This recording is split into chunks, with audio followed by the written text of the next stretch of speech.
Boa tarde a todos. Às 16h09 do dia 17 de agosto de 2015, no plenário Mário Shows, na sede da Câmara Municipal de São José dos Campos, estando presente o vereador Roberto Deleven, Luiz Mota, Carlos Tchaca e eu, Ângela Guadaguinin. Vamos estar ausente o vereador Juvenil, que, conforme informou ao vereador Roberto Deleven, não poderia comparecer nesta SEI, que foi constituída para apurar questões relativas a dívidas contraídas pela Fundação Mélia Augusto de Souza, Fundais, para com a Fazenda Nacional, em razão do não recolhimento da contribuição previdenciária patronal nos anos de 2004 a 2010.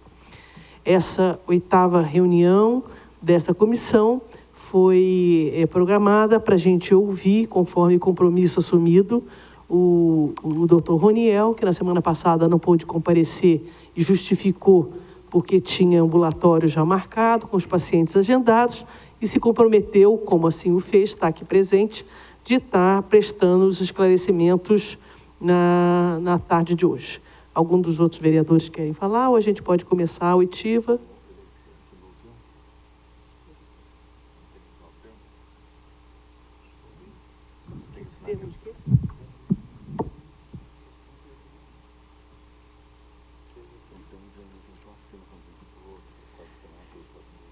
O vereador Mota estava nos informando aqui que, normalmente, todo depoimento, a pessoa assina um termo de estar falando, assumindo a verdade, falando a verdade. Então, eu pergunto, já que nós estamos sendo gravados, televisionados, eu pergunto ao senhor que, sabendo desses procedimentos, se compromete a falar a verdade.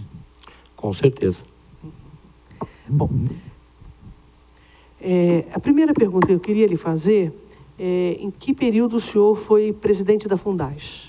Fui presidente da Fundação Mélia Augusto de janeiro de 2009 até abril de 2012. O senhor recebia salário por ser presidente da Fundais? Recebi um salário. Eu fiz essa pergunta porque, recentemente, o ex-presidente anterior ao senhor, o Francisco de Oliveira Roxo, numa rádio, disse que o fato dos presidentes da Fundais receberem salário impedia de receber a benemerência, né, fazer utilidade pública e de receber, ser uma entidade de utilidade pública, de benemerência, tá? O senhor é médico, é correto? Sou. O senhor é funcionário da prefeitura? Sou funcionário da prefeitura desde 1993. 93. Qual a sua carga horária na Secretaria de Saúde? 40 horas. 40 horas. O senhor trabalha em algum outro lugar além da Secretaria de Saúde? No meu consultório e agora como vereador. Tá. Como conseguia compatibilizar a sua agenda de médico quando presidente da Fundais? Eu tirei 3 anos, na verdade, 4 anos sem vencimento. Então o senhor ficou de licença sem vencimento? De licença sem vencimento. Mesmo assim, o senhor, na Fundais, já que o senhor trabalha em outros locais, o senhor continuou fazendo cirurgia, atendendo? Com fora certeza, do horário? Conseguia, porque eu comecei a fazer o consultório às 6 da manhã e até às 8. Tá bom. Bom, o senhor sabe qual é a finalidade dessa SEI, como eu já disse antes, apurar essa dívida, tá? Então, as perguntas que eu preparei para fazer para o senhor, são mais ou menos referentes a esse assunto. Conforme documentos recebidos por pedidos solicitados pela SEI, a Fundais fez um contrato com o advogado André Félix Ricota, tá? E o objetivo desse contrato era a propositura de ação judicial de reconhecimento de imunidade tributária da contratante, a Fundais. Também, de acordo com os documentos recebidos, este contrato apresentava na cláusula 3.1 que o pagamento seria devido em 3 fases. A primeira fase, de 3 contribuições mensais na obtenção da tutela antecipada. A segunda, correspondente a 2 contribuições na sentença favorável. E a última, 10% do benefício econômico no custo do processo quando do trânsito em julgado e 15% sobre a restituição dos valores pagos indevidamente ao INSS pela contratante. Isso diz o contrato. Quando, como e por quem o senhor tomou conhecimento desse contrato, 739 de 2001, com esse advogado André Félix Ricota? Na verdade, isso tudo ocorre muito antes de eu chegar na fundação, então uma boa parte disso fica difícil de eu dar grandes explicações, mas acho que o que está em contrato foi feito, né? Ele conseguiu eliminar, ele conseguiu voto favorável na primeira instância, então acho que foi tudo acertado. A pergunta é assim, quando o senhor entrou em janeiro de 2009 na Fundaz, como o senhor soube desse processo e quem lhe passou? Como é que o senhor soube desse processo naquela época, em 2009, quando o senhor entrou? Em 2009, inclusive... Estava em andamento o contrato, estava em andamento, estava tudo suspenso, nós ainda ganhando dentro de todas as situações, o almejado estava sendo conquistado, e eu tive a comunicação do jurídico à época. Tá. Mas em 2009 não houve, assim, grandes... Tá.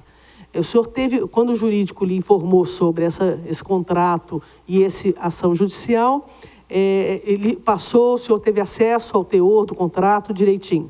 Assim. Tá. Tomou conhecimento também da finalidade, da forma de pagamento do advogado? Não, na época, para ser sincero, não, como tinha sido antes de mim, provavelmente havia sido tudo pago, então não me interessei com isso. Me interessei em saber como é que andavam os processos. Tá. O senhor sabia se os conselhos, tanto o conselho curador quanto o conselho fiscal, tinham conhecimento do valor que o contrato definia para ser pago ao advogado? Não, realmente eu não tinha esse conhecimento, não. Como eu também não tocava no assunto, só toquei no assunto quando em 2010 a coisa mudou. Tá. Então, assim, conforme os documentos enviados pela Fundaz por solicitação dessa SEI, em 25 de 11 de 2009, o senhor autorizou a prorrogação por prazo indeterminado do contrato 793, que é o contrato com o escritório do doutor André Félix Ricota. De quem partiu a ideia de prorrogar esse contrato por prazo indeterminado? Na verdade, assim, esse contrato já estava vigindo, a gente teve as conversas no governo, até porque a essa altura... No governo ou lá dentro da Fundaz?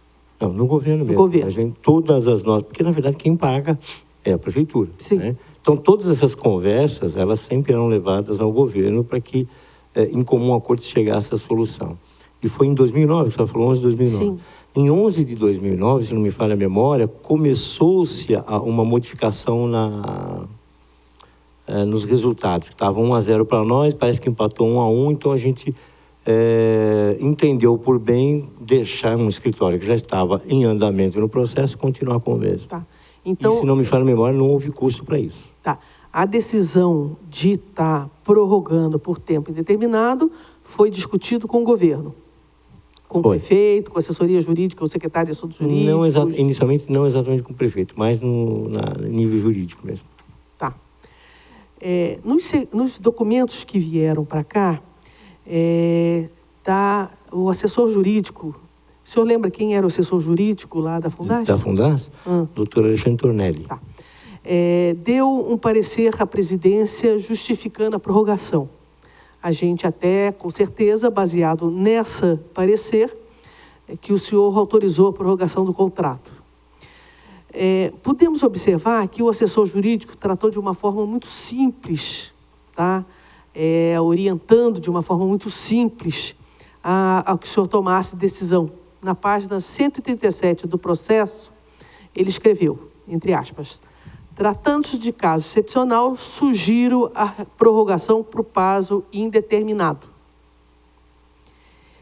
Sem um outro parecer, escrito, inclusive, assim, na própria folha do ofício lá. O senhor achou suficiente essa justificativa para tomar essa decisão dessa magnitude? Veja, não havia nenhum risco, não havia nenhum custo. Era se manter um grupo de advogados que já vinha trabalhando no processo como se manteve. Tá. Eu realmente não esse parecer da assessoria jurídica foi semelhante ao que foi discutido com o governo? Acredito que sim, que essa discussão jurídica realmente eu não tinha nem conhecimento para tal. Tá. O senhor tinha conhecimento que no artigo 57 da Lei 8666, a Lei de Licitações, não é permitido a existência de contrato por prazo indeterminado? Entendeu a pergunta? O seu assessor jurídico recomendou que o senhor fizesse uma prorrogação por prazo indeterminado, o que a Lei de Licitações, a Lei 8666, é expressamente proibido, não permite. O senhor tinha conhecimento desse fato quando autorizou? Olha, eu me baseei no que ele falou, então realmente eu acreditei que isso era viável. Tá. O senhor já conhecia antes, o senhor falou que foi o senhor Alexandre Tonelli, né? O senhor já conhecia ele antes de ter assumido a presidência? Não. Não. Depois continuou tendo uma relação com ele trabalha para o senhor? Não, ele está morando em outra cidade, inclusive, ele não está nem morando mais em São José. Tá, então o senhor só teve relação como assessor jurídico nesse período que o senhor foi presidente da cidade? Tá. O senhor tem conhecimento que tinha um contrato em andamento com o escritório do André Félix Ricota e o senhor tinha conhecimento de que, apesar desse contrato em andamento com o escritório de advocacia, o Alexandre Tonelli, por diversas vezes, que era assessor jurídico, também trabalhou como advogado em processos da Fundaz? Como assessor jurídico, ele tinha obrigação legal de defender a fundação. É nesse sentido que o senhor está dizendo? Mas olha só. A Fundaz tinha um contrato com um escritório de advocacia para defender a Fundaz em relação àquele processo da tentativa de imunidade, né? E o contrato foi prorrogado, tá? Então, existia um contrato em andamento com o doutor André Félix Ricota. Apesar desse contrato em andamento, o senhor tinha conhecimento que o Alexandre Tonelli, com frequência ou algumas vezes, atuou como advogado nesses processos? Nesses processos Não, lógico que sim. Inclusive, a gente estava tranquilo nisso, porque o Tribunal de Contas, a todo momento, que sempre acompanhou esse processo, e muitas vezes solicita a informação dele, doutor Alexandre. Tá bom. Agora, então, não tem nada de estranho que o próprio assessor jurídico, mesmo tendo um contrato, sirva de advogado. Não acho estranho? Eu acho que não. Ele tem que estar lá para defender a fundação mesmo. Tá. Quando o senhor soube eu estou fazendo perguntas porque eu preparei aqui, mas se vocês quiserem falar, podem me interromper. Quando o senhor soube da dívida da Fundaz, pelo entendi, pelo advogado ou assessor jurídico, né? Ele já era assessor jurídico antes? Quando eu cheguei, ele já era. Já era, tá. Então, ele acompanhou o processo todinho dessa contratação desse advogado? Aí eu não tenho certeza. Quando eu cheguei, ele já era conhecedor dos fatos. Tá. Ele que lhe informou da dívida, do processo, do contrato desse escritório de advocacia? Tá. Quais os funcionários ou setores da Fundaz que eram encarregados de acompanhar esse processo e tomar as providências em relação ao pagamento, ao levantamento do valor? Era o jurídico, o administrativo financeiro, o RH, que era o pessoal contabilidade, né? Que não RH não, é o contabilidade, que era o pessoal que tomava conta do dinheiro da fundação. Em algum momento chegou ao seu conhecimento que houve divergência entre o assessor jurídico e esses outros setores de contabilidade que o senhor referiu, que acompanhava o processo? Não. Nunca soube que houve divergência em condutas, em encaminhamentos, em posições de como deveria ser? Não me recordo. O senhor não recorda.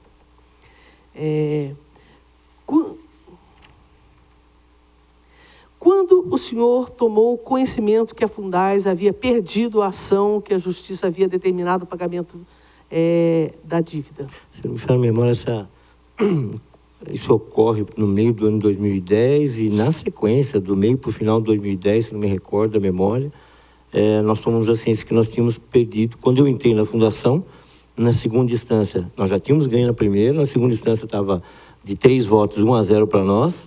E aí os últimos 2 votos reverteram a situação. Então foi no final de 2010 que a gente descobriu. Tá. Descobriu não, né? Fomos cientificados.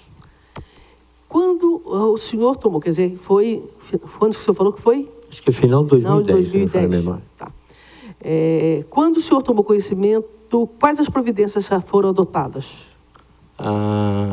Uma vez que estava definido, mesmo sabendo e buscando ainda toda a discussão no processo, a gente entendeu por bem de começar a pagar em 2011 essa cota patronal. Então, nós já iniciamos isso, mas sempre com essa conversa dentro da nossa contabilidade, com o meu jurídico e também junto à prefeitura.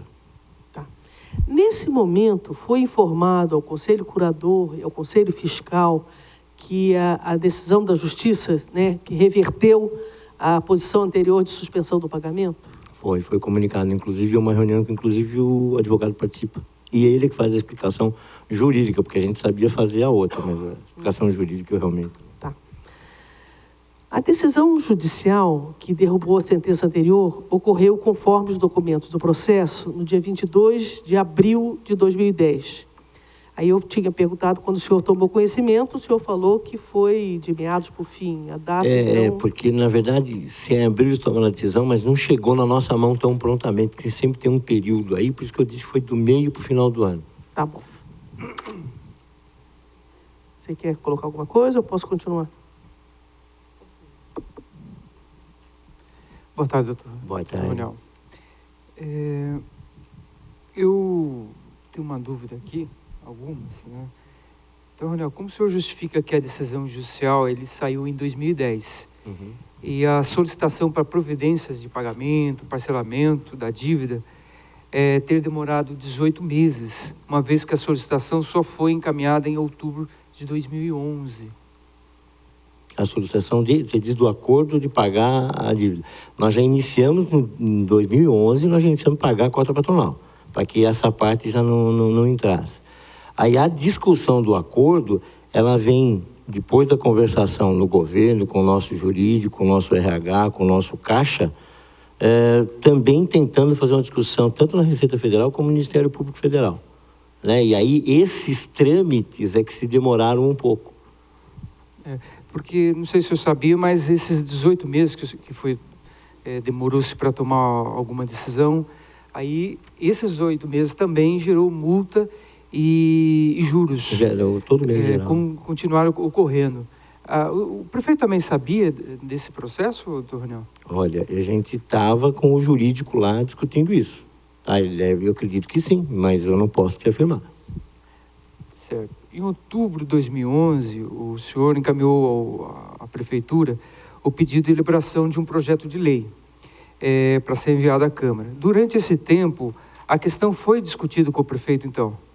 Foi discutido, acredito, com o prefeito. Eu, particularmente, uma vez, sentei com ele para fazer essa discussão, mas toda a parte jurídica de fazenda vinha fazendo antes, tanto com o nosso jurídico, com a nossa contabilidade, com a fazenda da prefeitura, tudo direitinho, porque era de suma importância eles estarem participando do assunto.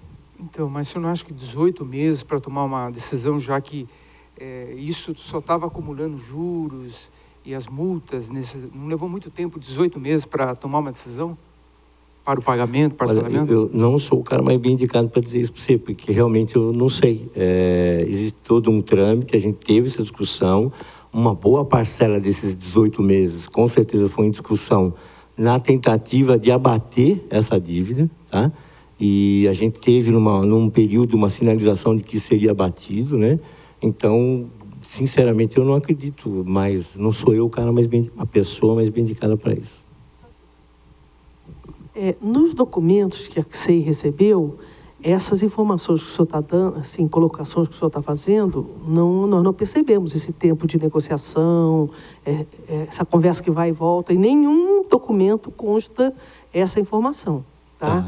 Consta, assim, o documento da recebimento pela Fundaz do processo, da decisão da segunda instância, e depois um ofício, o senhor encaminhando ao prefeito, solicitando mandar um projeto de lei para cá.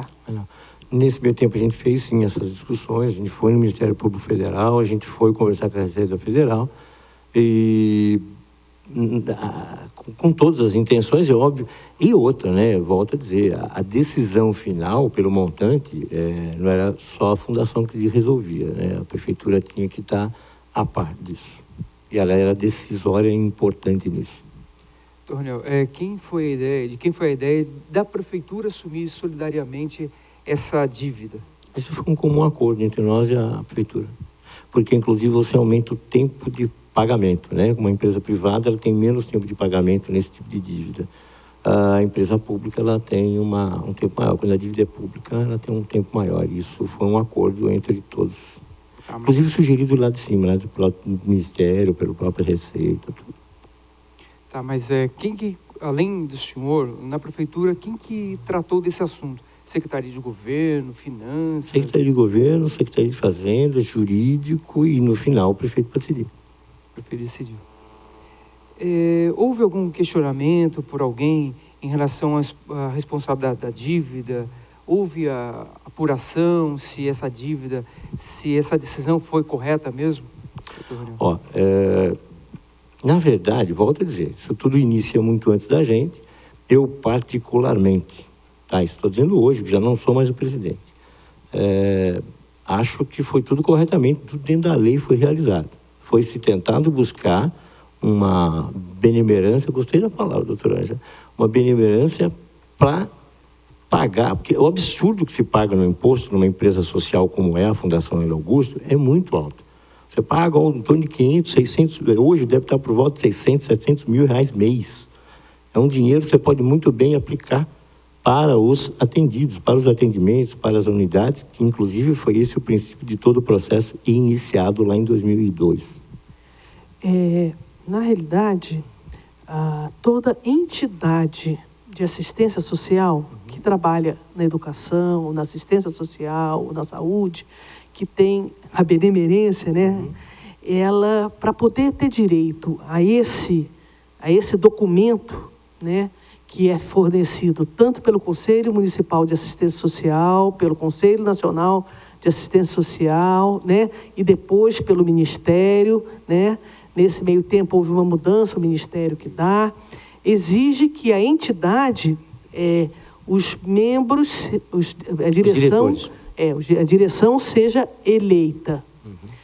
Que a direção não receba salário, não receba pagamento. E terceiro, que não tenha uma dotação orçamentária fixa como a Fundaz. Então, a Fundaz, ao contratar esse escritório desse advogado que convenceu, pela documentação que nós acompanhamos, convenceu o assessor Alexandre Tonelli de que fazer esta busca de imunidade, de não pagamento, né, mostrou que era uma aventura jurídica muito grande, já visto que perdeu, por conta dessa decisão. A Fundaz não tem os critérios para ser definida como uma entidade de assistência social, uma entidade que pode ser, né, receber recursos, contratos, benefícios, né, porque a Fundaz tem a sua direção escolhida, indicada pelo prefeito, não eleita. Ela recebe salário e ela tem uma dotação orçamentária repassada da prefeitura para o pagamento de todas as despesas, folha de pagamento, prestação de serviço aos meninos e tal, né? Então, ele não tem os critérios necessários para ser considerada uma entidade de assistência social, né? Então, essa decisão lá atrás, não é do seu tempo, mas lá atrás, levou a uma dívida que a Fundaz arcou de ficar de 2001 a 2010 sem recolher a parte patronal. Lógico que a gente reconhece que o valor é alto, mas isso a lei determina. Então, a Fundaz não tinha, foi muito arriscado, uma ação jurídica muito arriscado, já que a Fundaz não tinha essas características, né? Sim, tudo bem. Eu volto a dizer, eu não sou o cara mais bem indicado para falar isso. Eu até discordo um pouco, porque, na verdade, ele ganhou na primeira instância, e na segunda instância também, inicialmente, ele estava sendo favorecido. Então, se E ainda o processo não terminou, né? O que se julgou, o que se fez foi a tal, acho que a liminar, se me fala a memória, o mandato, não sei, que se perdeu de 3-1, 2-1. Mas o processo, ele continua em julgamento. Em 2001, a liminar, né? Foi, inclusive, naquele momento, foi favorável. Foi liminar favorável. Naquele momento, então, a Fundas pagou 3 parcelas ao advogado. Depois, mais tarde, foi a sentença final, pagou mais 2 parcelas ao advogado. E depois, em 2010, é que foi a decisão de segunda instância reverter nessa posição. Perfeito. Doutor Raniel, boa tarde. Tarde. Boa tarde a todos que nos assistem na TV Câmara. Doutor Raniel, o senhor teria como me explicar como é o recolhimento do INSS da Fundas? Ou seja, o que a Fundas não recolheu? Tá. Na verdade, a empresa, ela sempre tem 2 impostos em relação ao INSS, né? Tem uma série deles, na verdade, mas em se falando desse momento, né, você tem o imposto, a cota patronal do imposto do INSS e a cota do funcionário. A única coisa que a Fundas deixou de pagar de 2002 para frente foi a cota patronal e só a cota patronal. A cota do funcionário foi pago. Então, não houve nenhuma diferença aí. Tá? O funcionário, em momento algum, foi lesado e mesmo a fundação não foi lesada. Aproveitou-se da possibilidade legal. Então, são 9%, como é que é mais aqui? 9% que é a cota patronal e 11% do funcionário. Os 11% eram descontados e pagos. Qual foi o período que a Fundas deixou de efetuar o pagamento do INSS patronal? 2002 a 2010. Podemos chamar isso do quê? Foi o período em que não se pagou, né? Tem gente que gosta de chamar isso de calote. Calote é quando você não paga. Aqui não estava sendo pago, é um direito legal, houve um processo, inclusive ordem judicial para não se pagar de 2002 à frente. Tá, doutor, por que o acordo com a Receita Federal foi abrangido somente nos anos 2004, 2010 e não também em 2002 e 2003? 2002, 2003 já haviam prescritos, perdão. Então aí você já não precisa nem pagar mais. Tá. E quando efetivamente a Fundas voltou a pagar o INSS patronal? Se não me falha a memória, em janeiro de 2011 nós voltamos a pagar a cota patronal. Foi o consenso isso, 2011. Bom, daqui a pouco eu... Obrigado, presidente. Doutor Raniel. Oi. Com relação a essa dívida, ficou uma dívida incomensurável, né? Muito grande para a Fundas.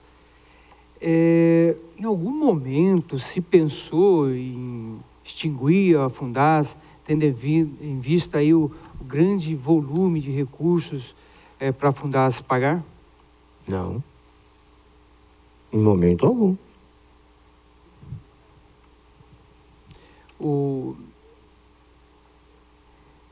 O senhor tem conhecimento se em algum momento nesse processo a Fundas deixou de ter certidão negativa de débito? Sabe se a possibilidade de não ter a certidão trouxe algum prejuízo para a entidade? O senhor sabe se a Fundas deixou de receber algum recurso por esse motivo? No meu período, nunca nós ficamos sem a certidão. Nós tínhamos o que a gente chamava de certidão positiva com efeito negativo. O que é isso? É aquela história, você pede a certidão, você assume que você tem uma dívida, mas como você está em juízo discutindo essa dívida, a dívida existe, logo uma certidão positiva, mas com efeito negativo. Tá? Ou seja, você pode ter todos os privilégios, você está, não sei especificar muito bonito isso, mas assim, você está livre, você pode fazer o que você quiser, porque, inclusive, volto a dizer, nós tínhamos obrigação legal durante um bom período de não pagar. Então, você sempre teve a certidão positiva com efeito negativo. Isso nunca, em momento algum, pelo menos no meu período, isso aconteceu. É uma dúvida, doutor Raniel. Era um risco, era uma aventura, porque não tinha ainda uma decisão parecida. Não seria o mais correto reservar um recurso, caso perdesse, tivesse esse recurso em mãos para pagar essa dívida? Quanto a risco, eu volto a dizer, isso é opinião pessoal sua. Não serei eu o cara mais bem indicado para responder isso, porque isso é jurídico e eu realmente não sei. Houve o ganho inicial, esse ganho foi muito bem trabalhado, houve sim durante um bom tempo o resguardo do dinheiro. Quando eu entrei na Fundação Hélio Augusto, em 2009, nós tínhamos, eu não sei exatamente o valor, mas algo em torno de 11 milhões guardados. Era dinheiro guardado, que foi utilizado, inclusive, depois em 2010, 11, se não me falha a memória, para ajudar a pagar. O senhor sabe se a Fundação tem utilidade pública municipal e estadual? Tem. Pelo menos que eu me lembro, tinha. Acho que é isso, doutor. Eu achei importante essa pergunta que ele fez, porque analisando também os documentos, eu perguntei antes se o senhor sabia que houve discordância entre os assessores lá, jurídico, porque na documentação tinha exatamente o recolhimento para um fundo enquanto estava sendo julgado. E nós não conseguimos detectar em nenhum momento, em nenhum dos documentos, que houvesse sido depositado em juízo ou depositado num fundo para que pudesse depois ser pago caso não desse certo juridicamente a questão. Foi por isso que eu fiz aquela pergunta agora, e o senhor está dizendo, esses 11 milhões que o senhor referia que em nenhum momento nos documentos que nós analisamos, nós tivemos acesso, foi depositado na conta ou estava na própria conta da Fundaz? Tinha uma conta, aí eu confesso para você, essa filigrana não sei dizer, não foi depositado em juízo, isso de fato não foi, mas as gestões sempre tiveram esse cuidado, né, de guardar um pouco mais, um pouco menos, mas volto a dizer, quando a gente entrou, tinha esse dinheiro, uma parte do dinheiro inclusive era aplicado, tanto é que esses 11 milhões, quando a gente saiu em 2012, era um pouco mais, aí eu não sei recordar, que foi utilizado sim para ajudar a pagar essa dívida. O senhor não sabe dizer se esse dinheiro foi guardado para essa finalidade, pagar a dívida, se houvesse uma mudança jurídica? Não, isso eu não sei dizer. Por que eu estou perguntando isso? Porque tanto a Fundaz quanto a Prefeitura não tem que guardar, não tem que dar lucro, né? Não tem que guardar dinheiro. Uhum. Então, alguma coisa deixou de ser investido nos meninos, no atendimento do serviço que era prestado pela Fundaz, para poder guardar dinheiro?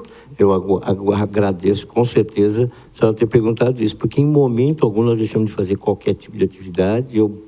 A gente sempre teve uma média de atendimento entre 6.500 e 7 mil crianças e adolescentes atendidos. Esse dinheiro dito guardado, né, não era lá para dar lucro, não, ele era para ser reinvestido, seja para reforma, seja para o que for. E, particularmente, a gente sempre entendeu, sim, que era uma verba que a gente não podia mexer para justamente numa reversão, como infelizmente ocorreu, poder ser utilizado. Mas a gente sempre atendeu uma média de criança, nunca, em momento algum, deixei de ter diminuição da formatação, na qualidade e no número de atendidos. A gente entendia algo em torno de 7 mil, não sei hoje a quantas estão, mas com certeza na minha época giraram em torno de 6.500, 7 mil atendidos. Doutor, o senhor poderia me responder quando a Fundaz começou a pagar o INSS do acordo, o senhor se recorda? Do acordo acho que foi em 2012, eu não me recordo exatamente, porque em 2011 nós começamos a pagar a cota patronal, toda essa conversa veio, acho que em 2012 que se começa, mas como eu saí muito precoce, em abril de 2012, eu confesso para você que eu não me recordo precisar a data, se já estávamos pagando o acordo quando eu saí ou não.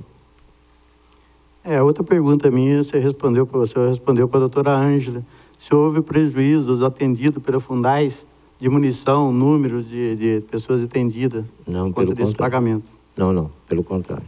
E o senhor estima qual é o prejuízo da Fundaz hoje?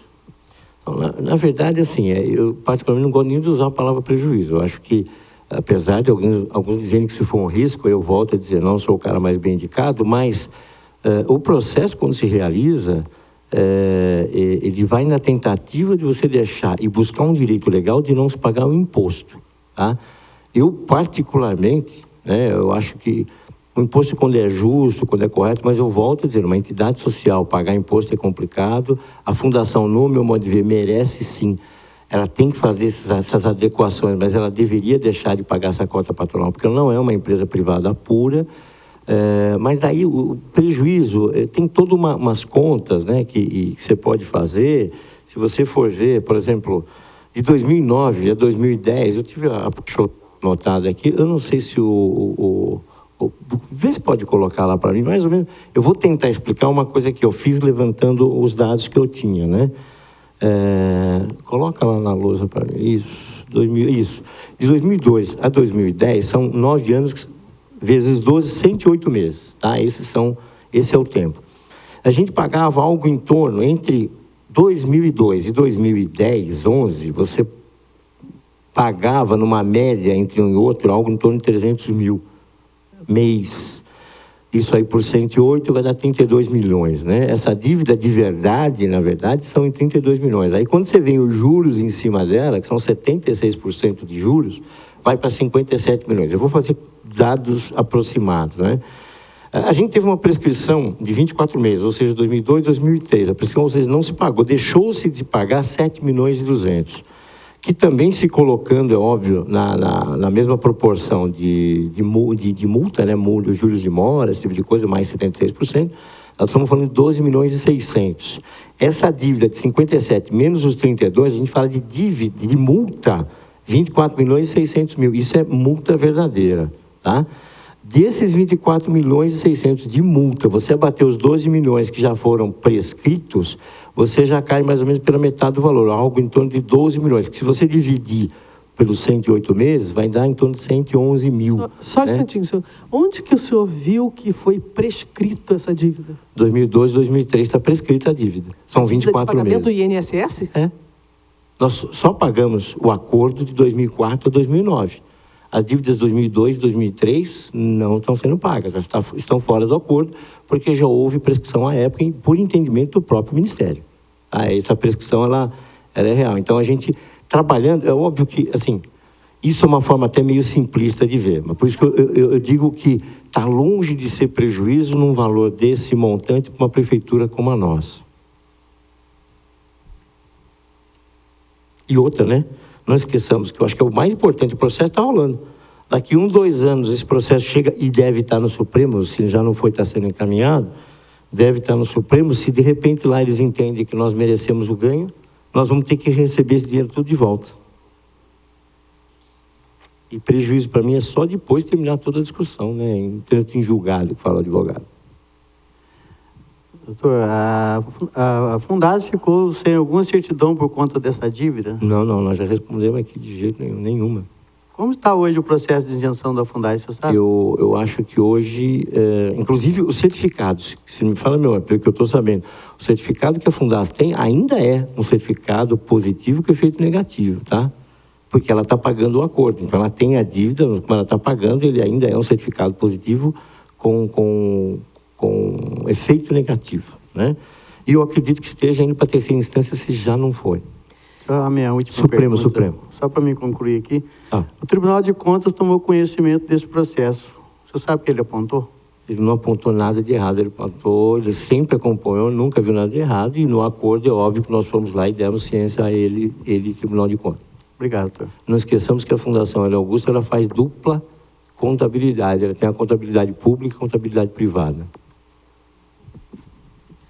Eu queria solicitar que, então, isso que foi, Rogério, isso que ele apresentou, seja anexado no processo, para a gente depois levantar direitinho essa documentação.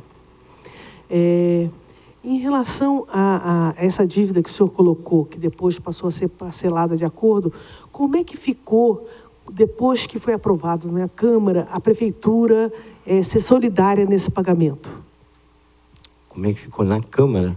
Porque em 2011, em outubro de 2011, o senhor encaminhou para o prefeito o pedido de fazer uma minuta de um PL, o prefeito elaborou, veio para essa casa, no fim de 2011, essa casa votou, aprovando o parcelamento, que a prefeitura assumisse solidariamente esse pagamento. Como é que foi feito esse pagamento? A prefeitura pagava direto, a Fundasa que pagava? O senhor lembra disso?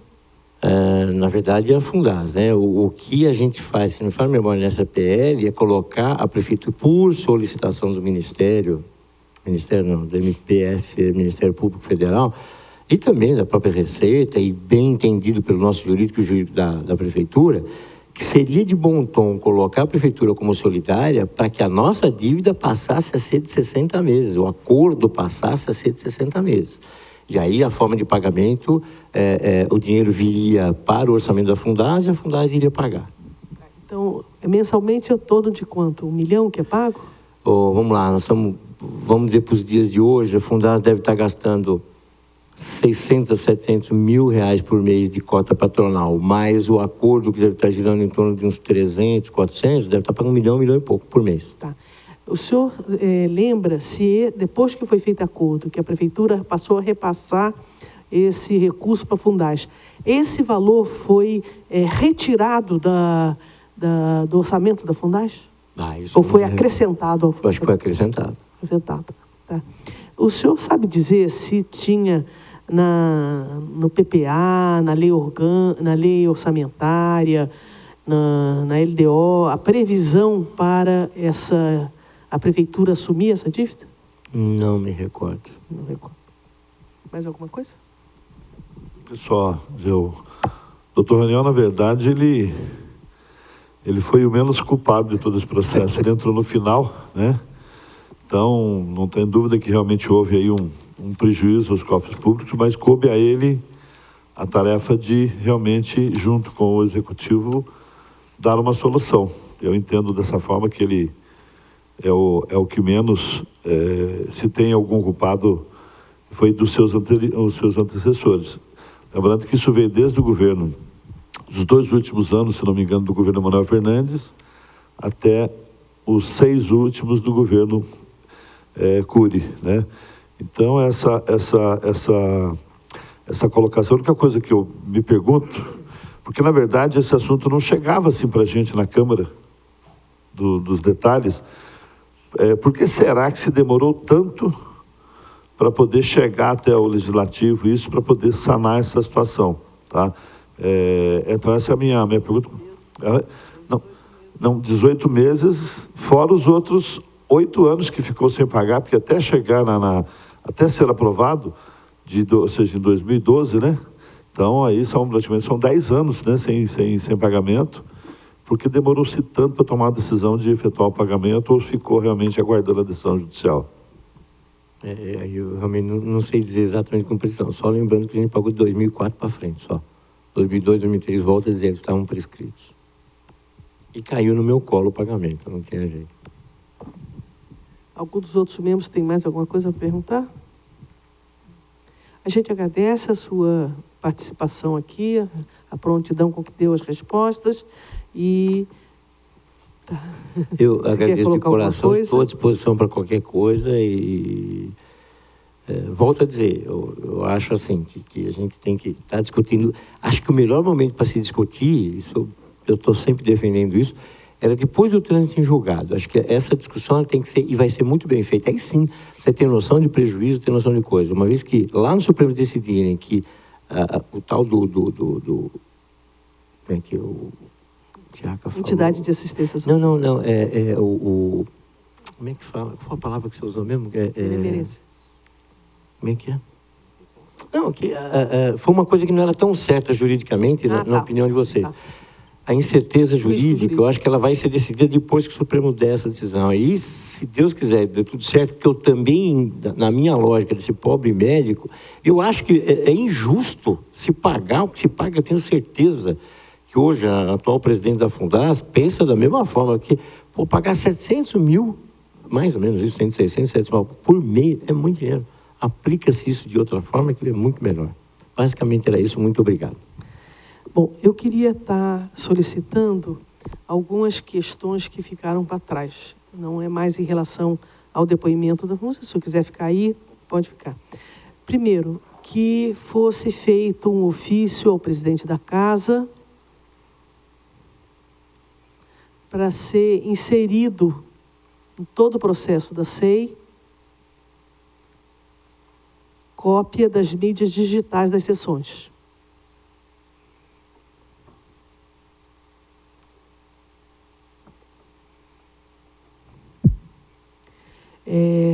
A questão da dívida ficou assim muito clara na pergunta com o doutor Roniel, porque nenhum de nós quatro somos contabilistas, nem temos conhecimento financeiro. Então, reforçar um outro ofício, reforçando ao presidente da casa a contratação de um assessor financeiro.